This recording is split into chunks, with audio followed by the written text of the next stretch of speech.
Good afternoon, ladies and gentlemen. A warm welcome to you all attending our webinar today on living your best life.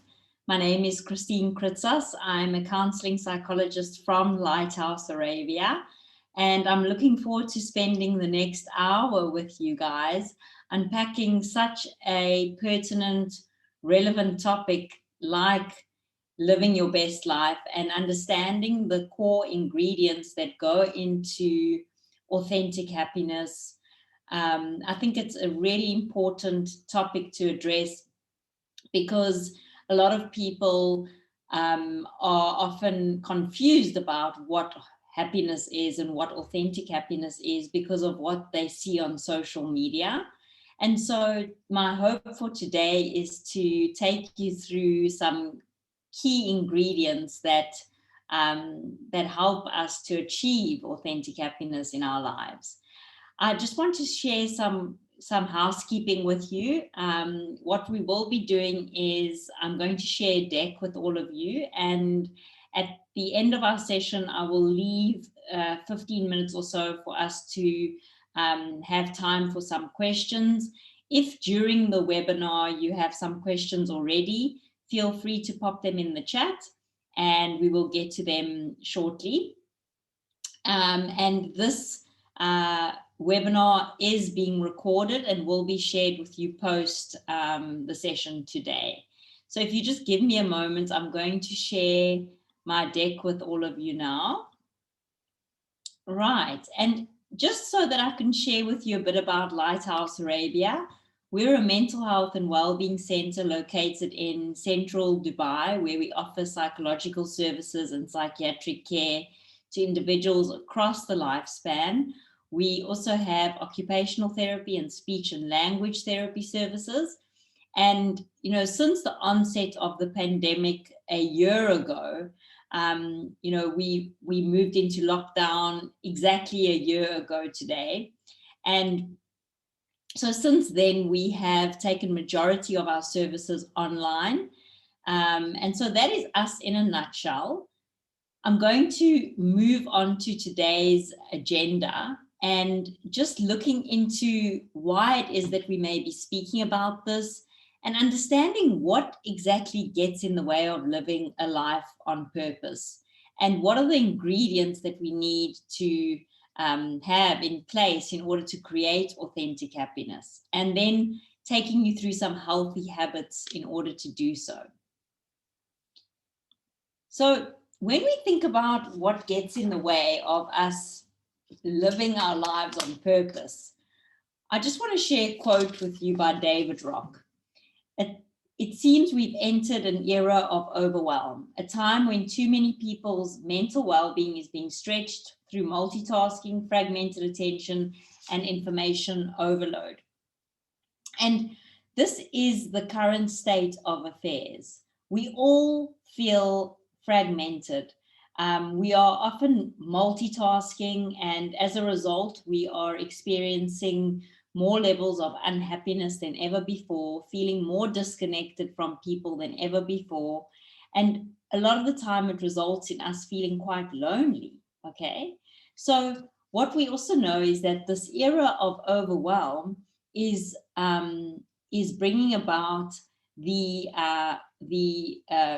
prevalence of depression and anxiety to be a lot higher than it was previously. At the beginning of the 21st century, they predicted that in 2020, depression would be the leading cause of ill health and disability.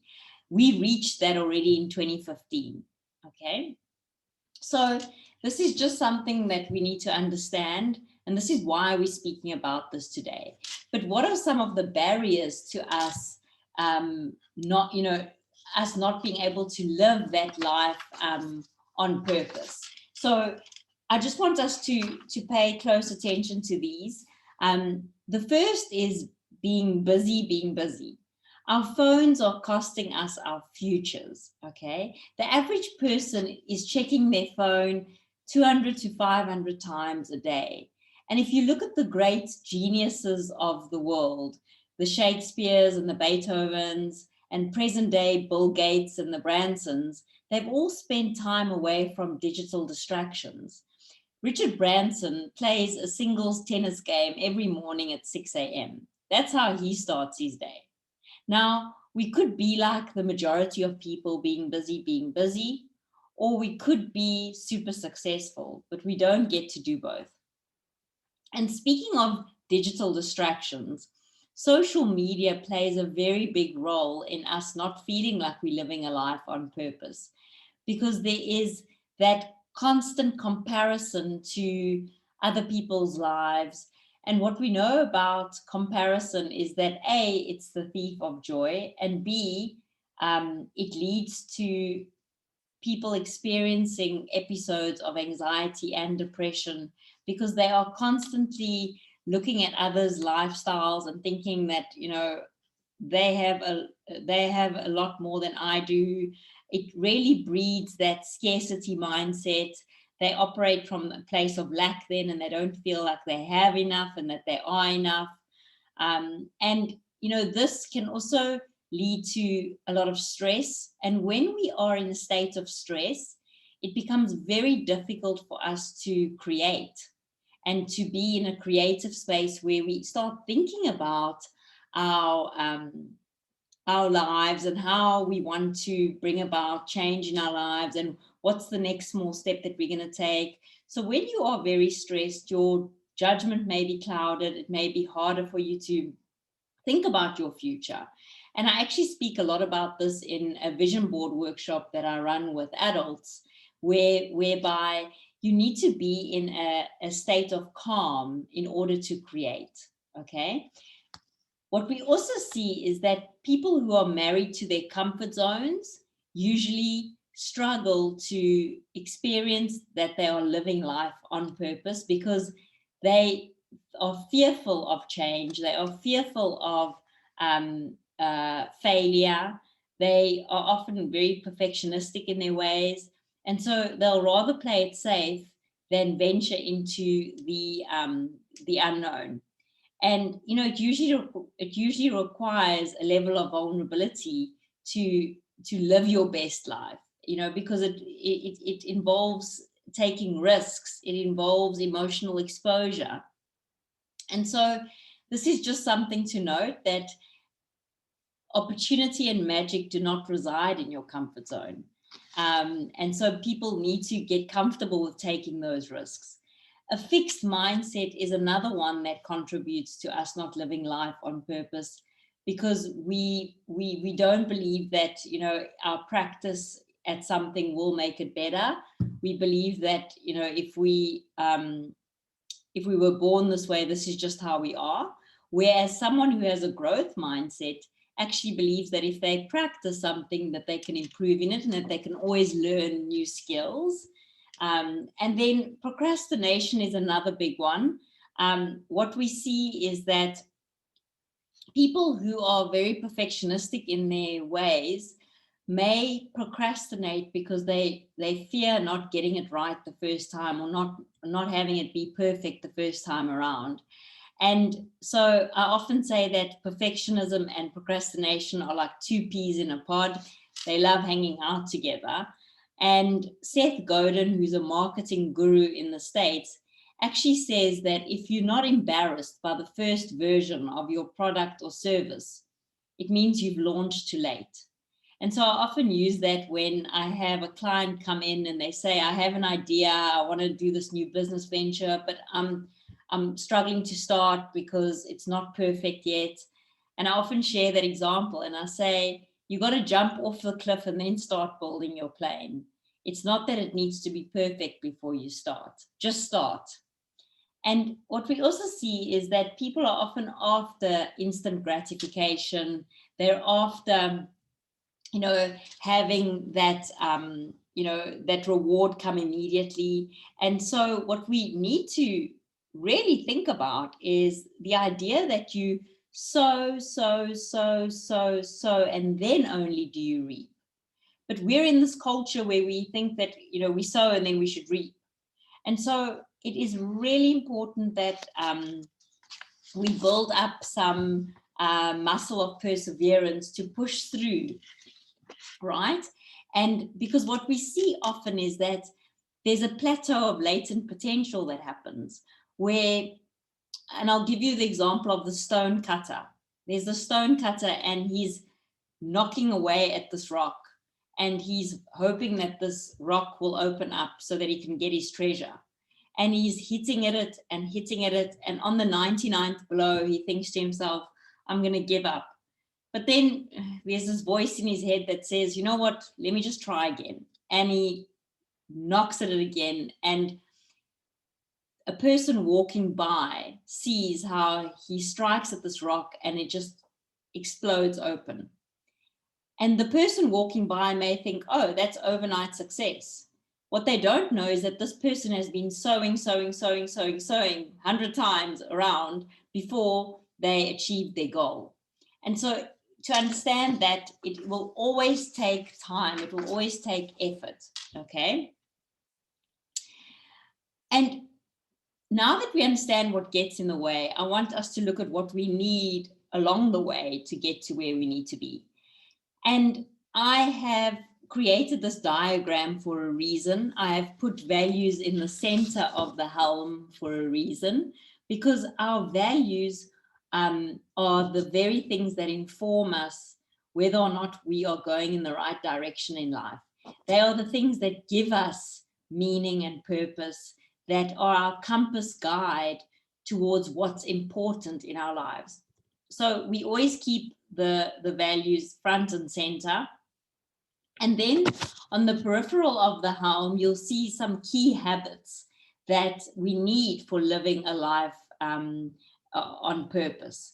And Dan Siegel, who's a clinical professor from UCLA, and his partner David Rock, came up with a healthy mind platter. Just like we have a healthy food platter, we have a healthy mind platter for optimal brain development.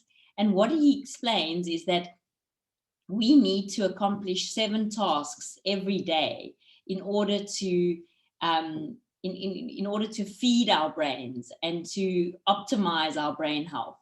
And these 7 tasks are sleep time, time in, physical time, focus time, downtime, play, and connecting time. Okay. And the 8th one I've put in there is investing time, because we need to invest some time in gaining more skills around this. And I've put them in this order for a reason as well. There's method in my madness. So when you look at sleep time, that's the first one we will start with, because I have prioritized them according to how we would approach these tasks in a day. David Pink, who is, sorry, not David Pink, Daniel Pink, who is the author of the book When, speaks about scientific secrets behind perfect timing. And he explains that there are specific moments in the day where our energy peaks, and there's specific times in the day where our energy drops. And if you are like 2/3 of the population who get to bed at 11 p.m. and wake up at 7 a.m., then your day is going to follow the following routine. That if you wake up at 7 a.m., the 2 hours after waking up, you're going to have the most energy. So from around 9 a.m. till around 12 p.m., 1 p.m., you're probably going to have a burst of energy.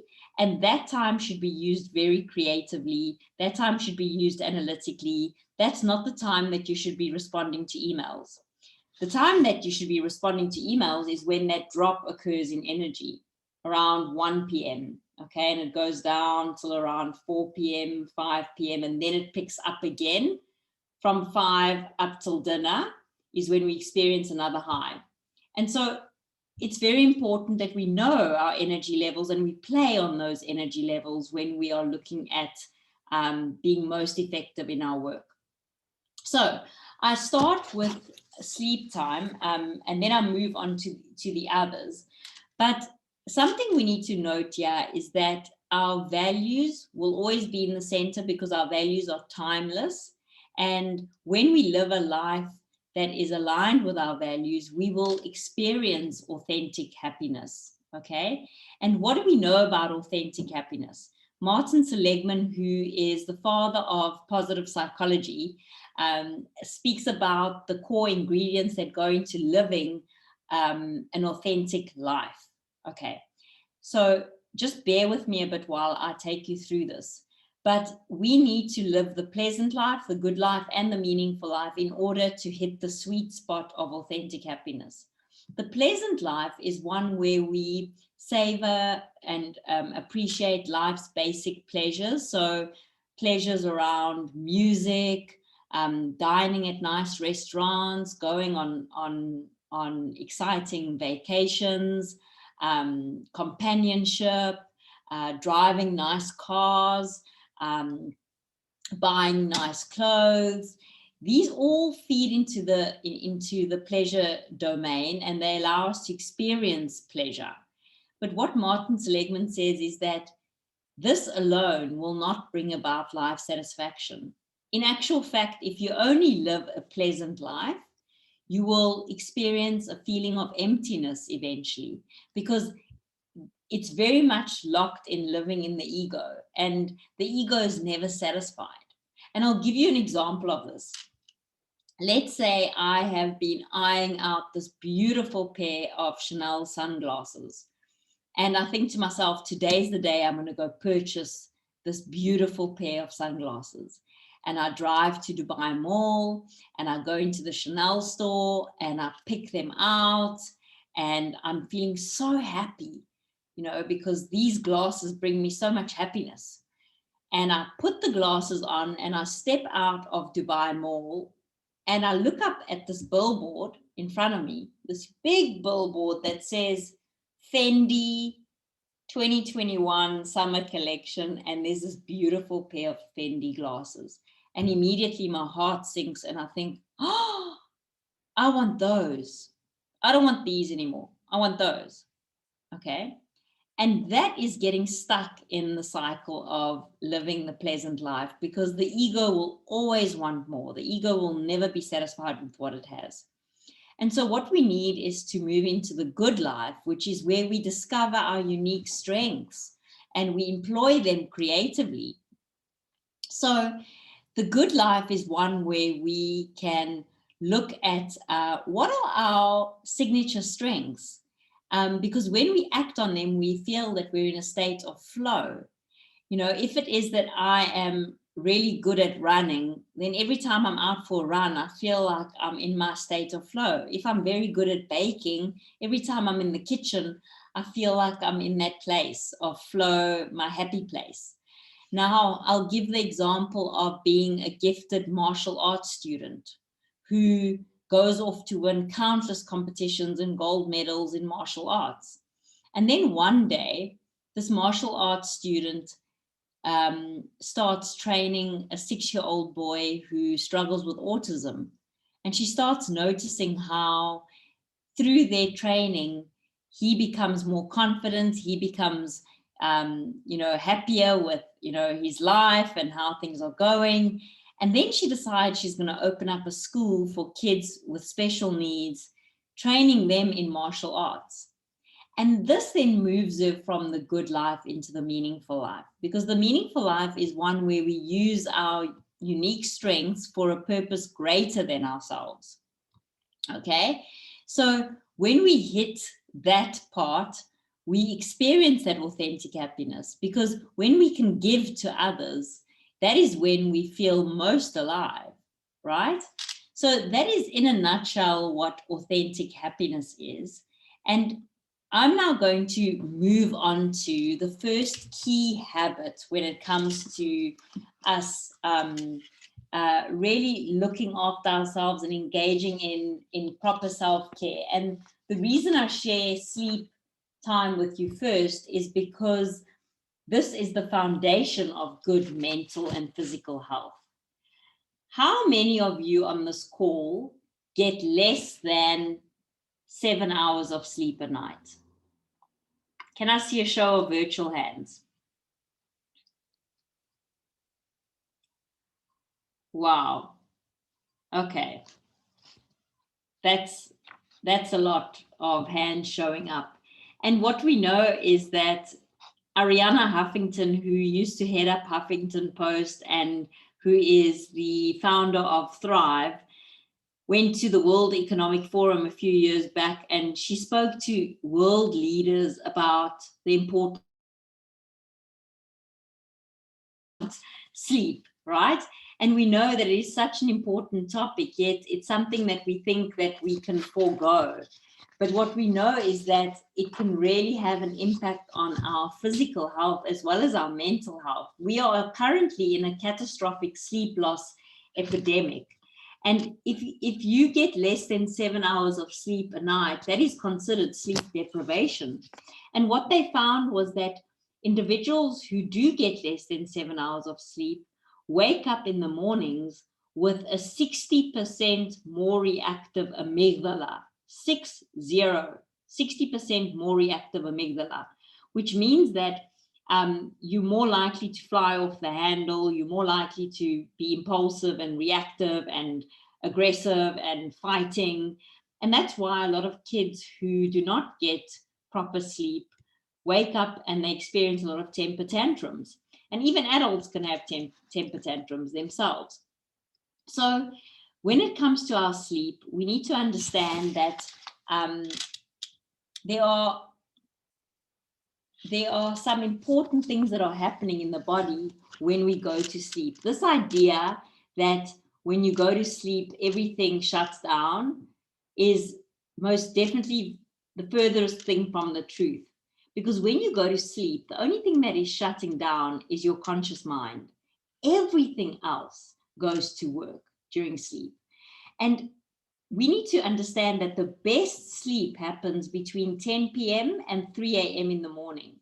And the reason for this is that we are most likely to experience deep sleep cycles if we get to bed earlier. So rather get to bed earlier and wake up earlier than get to bed late.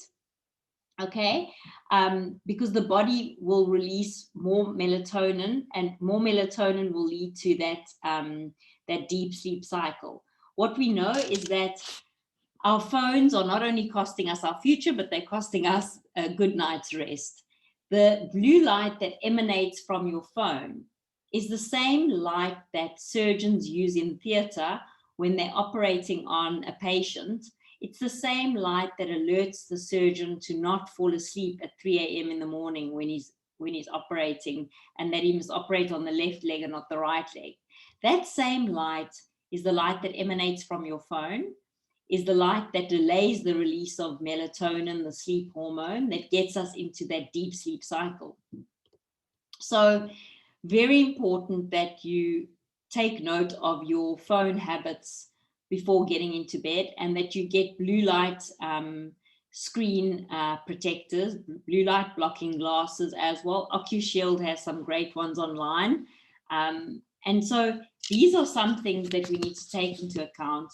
We need to know that, that sleep is the single most effective thing that you will do for your brain and for your body, okay?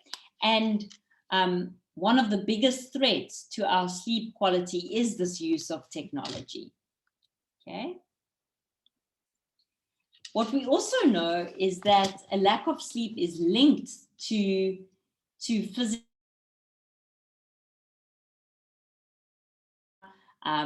Alzheimer's, obesity, right? Just to mention a few. We also know that during deep sleep cycles, the glymphatic system comes alive, and the glymphatic system helps drain out toxins from the brain. And what they have found is that individuals who do not get deep sleep have a dysfunction, right? People with Alzheimer's disease is linked to a dysfunction in their glymphatic systems, which is directly linked to poor sleep. So what we often see is that people with Alzheimer's have had a poor history of sleep, okay? So that is something that we also need to note here, and that depression is often associated with long hours of work, right? So when we have had our 7 to 8 hours of sleep a night, we wake up and we need to look at our morning routine.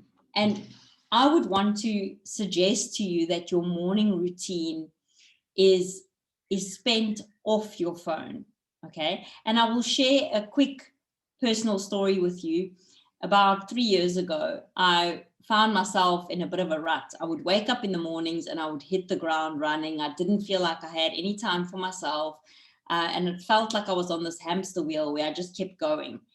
And then I had a look at my morning routine, which was the following. I would wake up in the morning. First thing I would do is grab my phone. Then I would go onto WhatsApp and see on the family group that our friends John and Dina got engaged. Then I would go onto Facebook and congratulate the couple. Then I would go onto Instagram and see what's happening in the world of my friends.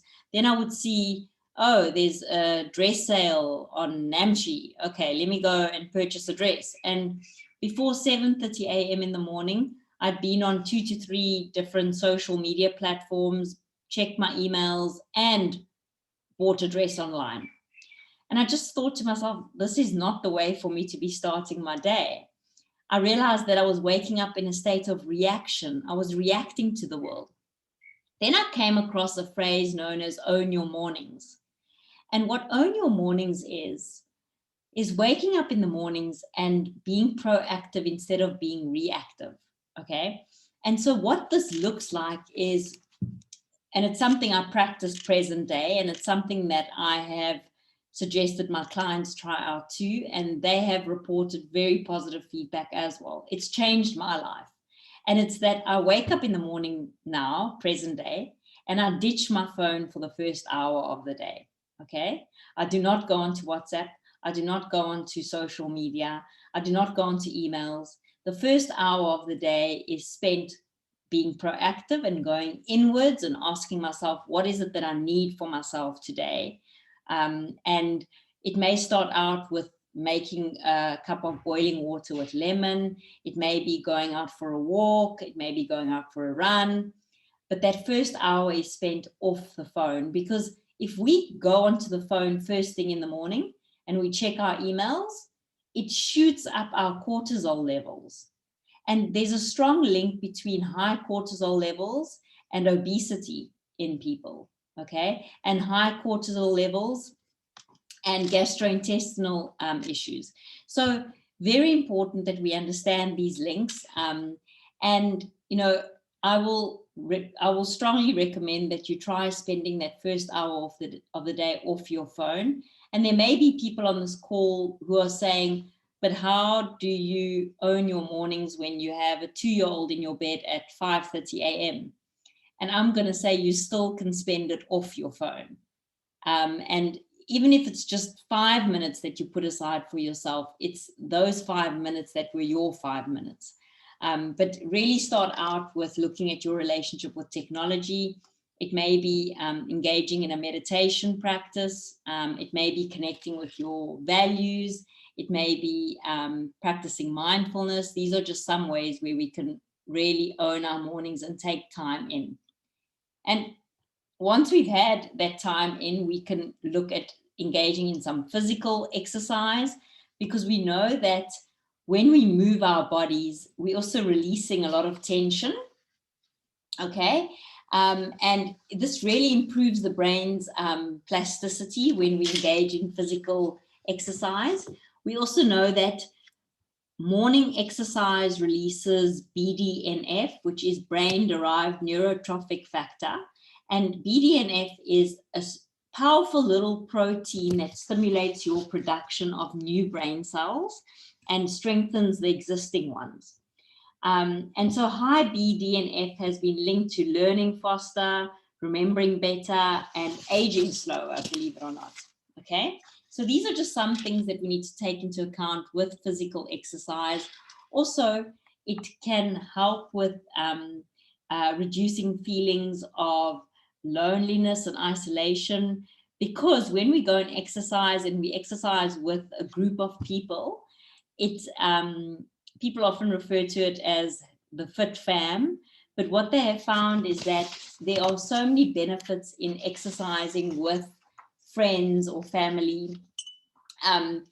By having this fit fam, you are often working out with your colleagues or your friends, and you may find that while you're exercising, your body is releasing these feel good endorphins, and you're around people who you feel a strong connection to, and this can often help with strengthening bonds in relationships as well.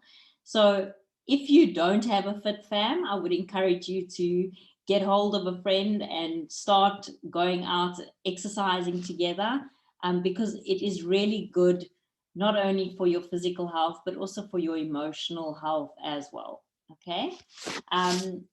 And we also know that through exercise, it also boosts your confidence and increases one's self-love.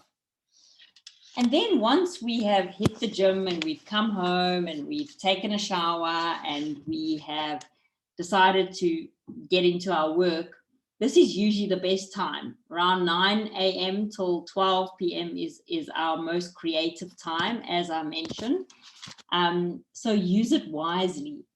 And Robin Sharma also speaks about attention residue. And he says that if you spend time being distracted by your phone during this focus period, you leave parts of your attention on your device, and you're not being fully engaged in your work in that time, right? So very important to note that, and to know that multitasking is a lie.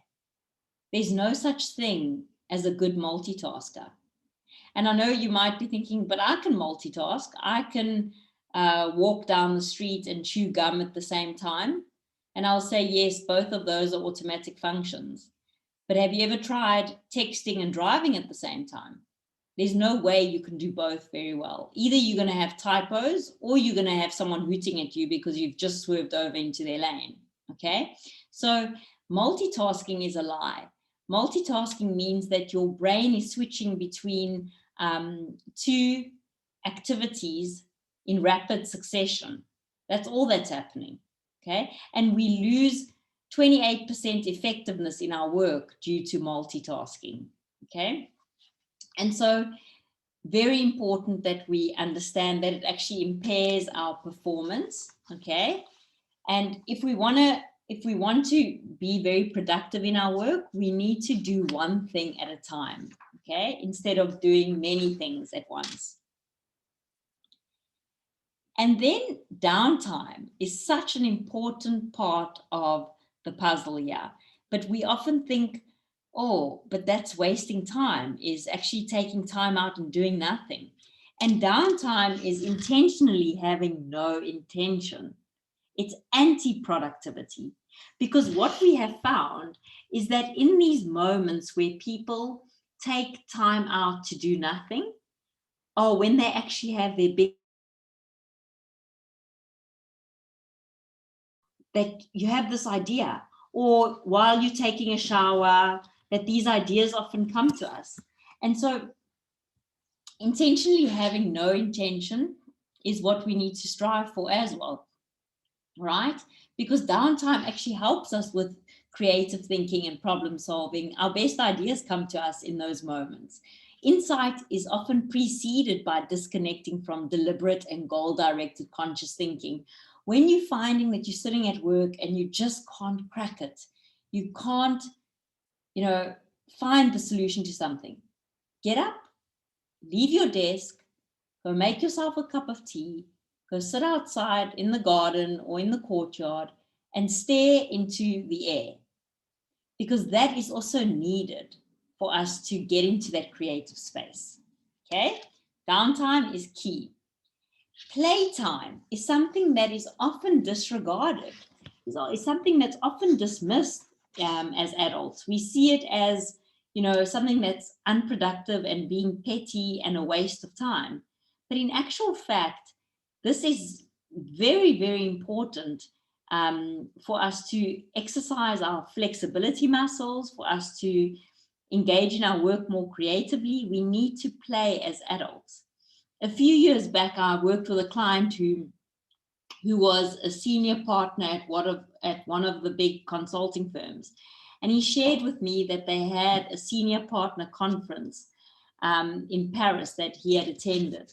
And he explained that the CEO of Lego, Knudstrup, was there, and he was speaking about the importance of playfulness for learning, creativity, and problem solving, right? And so playing Lego as an adult can often lead to that, okay? And it doesn't need to be Lego. It can be that you play chess. It can be that you paint. It can be that you go out to bounce with your kids.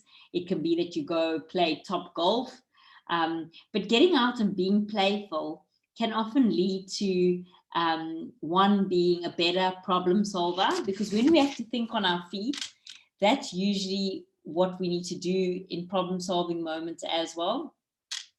And so that is something to take into account. Yeah, it helps with developing that flexible emotional response, and it keeps the brain agile. So I want you to think back to when the last time was that you engaged in play. And if you've forgotten how to play, be around children. They'll be sure to teach you how to play. Okay. And then connecting time is very important. Okay.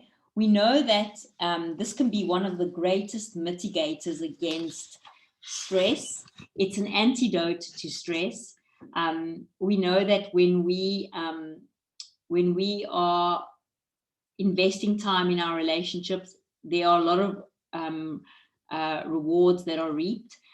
Professor Robert Sapolsky from Stanford University explains that if we were to pick one thing to mitigate stress, it would be to focus on our relationships. And he takes it a step further and he says, rather have no relationships in your life than have one toxic relationship in your life. Okay. And we know that there have been studies done on this, but there was the largest study ever conducted, a 75-year study known as the Harvard Grant Study, where they took graduates from Harvard, and they took men from downtown city Boston, and they tracked these men from the start of their lives through till old age. And one of the men was the ex-president of the United States, who was part of this study. And what they did was they would check in with these men every 5 to 7 years. And they found that at the end of the day, it wasn't, how successful they were in their careers, how much money they had in their bank accounts, how far up the corporate ladder they climbed, whether they got married and had children, whether they drove a nice car, whether they had homes around the world. What mattered most was the deep, meaningful connections they had with other people in their lives. That was the strongest predictor of happiness. Okay, so pay attention to your social relationships. Invest time in these social relationships, right? Okay. And then we get to investing time. And what I'll say about investing time is that I want you to imagine that you have an imaginary toolbox, and to fill this toolbox with robust coping mechanisms to deal with life and its challenges that it throws at you. And so when we think about investing time, we need to look at building up our skill set. And the most important skills to build up are our time management skills first. Because if we have got time management skills in place, we'll have enough time to build on other skills too. Okay. But just in a nutshell, when we look at our sleep time, we know that we want to avoid looking at our screens 2 hours before bedtime. We know that we want to drink chamomile tea in the evenings, and that we want to get some lavender pillow spray to calm the system down. Magnesium B6 is a great supplement as well to be taking at nighttime, because it helps reduce muscle tension. Making sure you sleep in a cool room. Make sure you sleep in your pajamas, because there's something known as enclothed cognition, which is the clothes we wear will determine the mood we find ourselves in. If you are going to bed in your workout clothes, then you are signaling to the brain that you're going to go work out. So the brain's not going to relax. The body's not going to relax. So very important that you invest in a pair of pajamas, and that you sleep in comfortable clothes, in a comfortable bed. And then when we look at playtime, as I mentioned earlier, spend time with children and engage in unstructured play so that it can start building that flexibility muscle of yours. Connecting time, try spend that time off the phone. Ditch the phone when you're sitting with a friend. And board games are a great way to connect with family and friends as well. Time in is essential. We need to look at, journal writing. That can be, just investing in a journal, and in the evenings, writing down one thing that went well in your day, writing down what triggered you in your day. And spending time away from devices, being out in nature. With downtime, it would be doing nothing. It would be sitting on a beach. It would be watching a flame or a bonfire, okay? That's how we just allow the brain to switch off. And then with physical time, be creative here. If you love yoga, get involved in that. If you love swimming, start doing more of that. Try aim for getting 10,000 steps a day. That's usually a great number to work around. And with focus time, turning off your notifications. I cannot tell you how my life has changed since I watched the documentary Social Dilemma, and I realized how much we are being manipulated with our phones when it comes to social media and technology. And since watching that documentary, I turned off all my notifications on my phone, including my WhatsApp notifications. So my phone does not buzz when I get a WhatsApp. I have to open the app to actually see all of my messages. Neither do I have the read response on my phone, which takes pressure off to have to respond immediately to a message, which allows me to check my phone when I want to check my phone, not when Facebook or WhatsApp are telling me to check my phone. Okay, so take control back. Take control back in this department, and have a schedule in place that allows you to commit to that one thing that you are looking to invest in. Right. And then with homework, I would suggest thinking about these different areas of your life, and looking at rating yourself on a scale of 1 to 10. How am I doing in the sleep time department? How am I doing in the playtime department? What's the next small step that I can take to make minor improvements here? Because if I make one change a week, that's 52 changes at the end of the year. So making those small changes can go a long way. And when health is absent, wisdom cannot reveal itself, art cannot manifest, strength cannot fight, wealth becomes useless, and intelligence cannot be applied.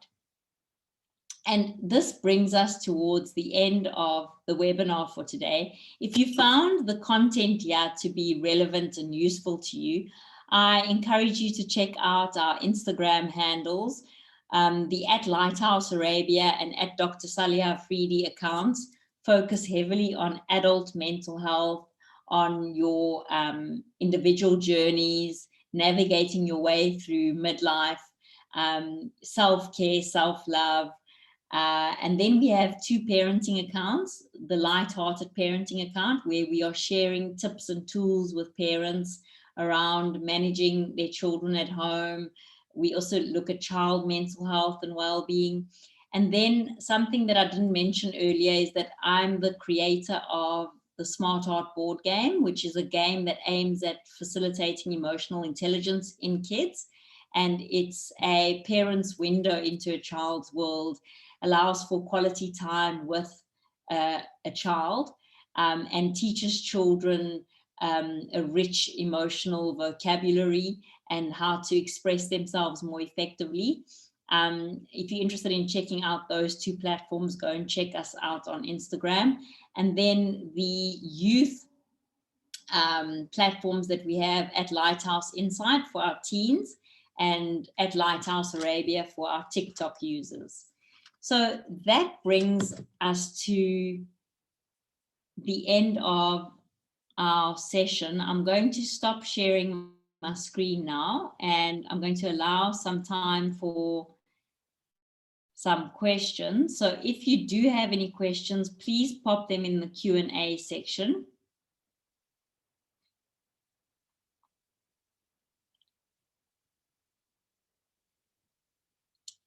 Yes, this will be posted on our YouTube channel.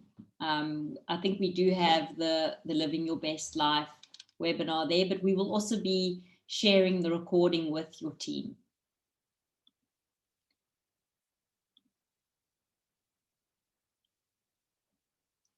You're most welcome. Glad you found it useful. Any other questions? We have some time. Anybody have any thoughts or comments or questions? Can you tell the board game's name again? Yes, so the board game is Smart Heart, S-M-A-R-T, as in smart, and heart. Smart Heart board game. We also have a website for it, www.smartheartboardgame.com, or you can check us out on Instagram at Smart Heart Board Game.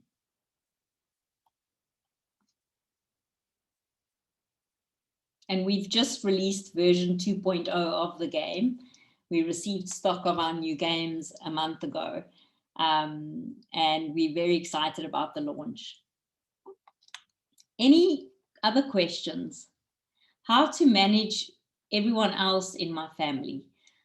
You know, it's often very difficult to try and control others and manage other people and manage, you know, people who are stressed. But it's very important that you set healthy boundaries with people in the home. I often share the observe, don't absorb technique with my clients. And you can Google it. I'll share it in the chat. Observe, don't absorb technique. And it's an 8-minute video, but it teaches you how to set mental boundaries with difficult people in your life. And to imagine that you've got this gold shield around your body, that when you're in a conversation with someone who's potentially difficult, that their words are just bouncing off of the shield, okay? I'm just checking if there are any other questions.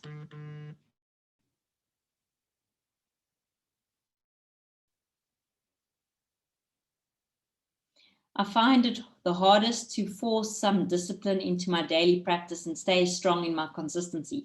There's a great book for you, Atomic Habits by James Clear. I cannot tell you how this book is helping with forming new habits and giving you practical tips into how to engage in habit stacking, which is when we take a new habit and we stack it onto an existing habit. An example of this is my client recently shared with me that she really for the longest time struggled to floss her teeth. And what she started doing was putting her dental floss in the shower. Every time she takes a shower now, she flosses her teeth. And she just said that this is the easiest for me. Now I do it because it's readily available to me. Right? So Atomic Habits by James Clear is a great book. The One Thing by Gary Keller, another great book. The One Thing. I can put that in the chat as well for you guys. And feel free to reach out to us on Instagram if you have any more questions. Up until then, I will just share these book recommendations with you all. Right. If there aren't any more questions, then I will be logging off, and I thank you all for your active participation. I thank you for attending and hope to see you at many more of the webinars that we run for our community. And you can always be in touch with me at Smart Heart Board Game on Instagram or at Lighthearted Parenting. You can just DM me there and I will be sure to take your questions. Okay. Right. Most welcome. Take care. Bye-bye.